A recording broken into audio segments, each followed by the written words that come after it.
All right, more on our breaking news story this morning. The Prince of Wales announcing that Prince Harry and Suits actress Meghan Markle are engaged. The news just breaking about an hour ago. According to Kensington Palace, the two became engaged earlier this month, and the royal wedding will take place in the spring. Prince Harry and Markle will then live in a cottage at Kensington Palace.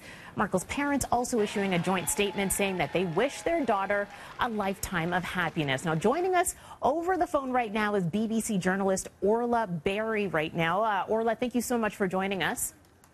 Good to be with you. All right. What's the reaction like there? I can only imagine the BBC newsroom right now and how people are just pounding away at stories about this engagement, even though it was expected.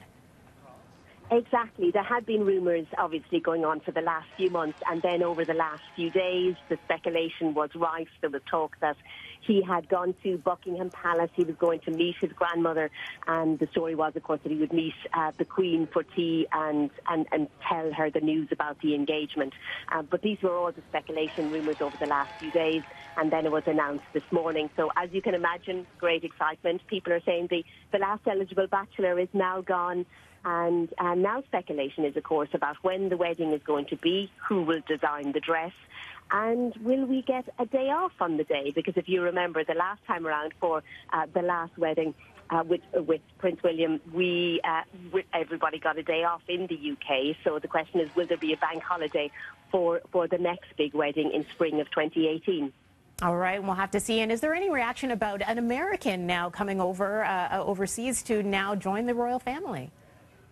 Well, I guess there's been much talk about it ever since the news emerged last year, and there was a lot of talk about what this will do within the royal family and the royal blood and all this. But we've moved on, I think, to a new generation where it's very much people have embraced people of other cultures, etc. So, you know, this was the initial speculation when he was dating her, but I think we're very much of a time now, particularly, I guess, with Prince Charles and the fact that he married Camilla, that, you know, we've moved on to new times.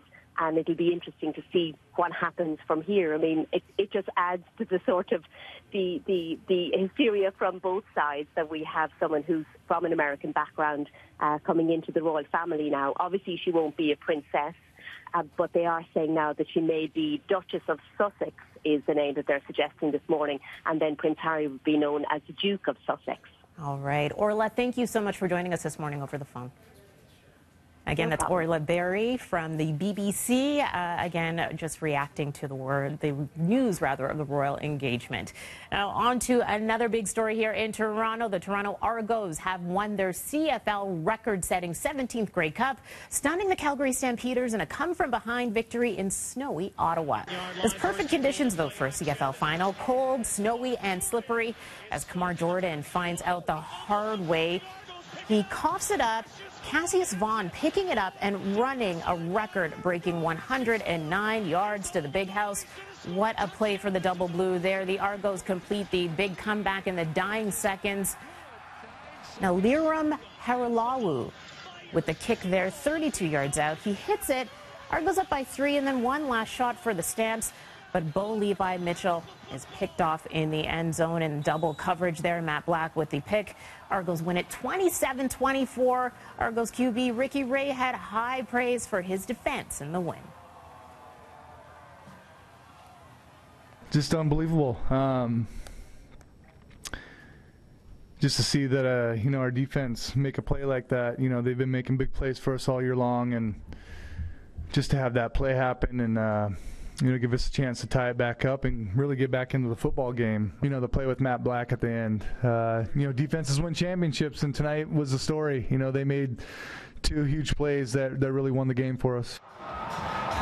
And if you want to celebrate with the Argos, be at Nathan Phillips Square tomorrow at 12:30. The team and the Grey Cup will be on hand for a huge celebration rally. It runs until 2 o'clock.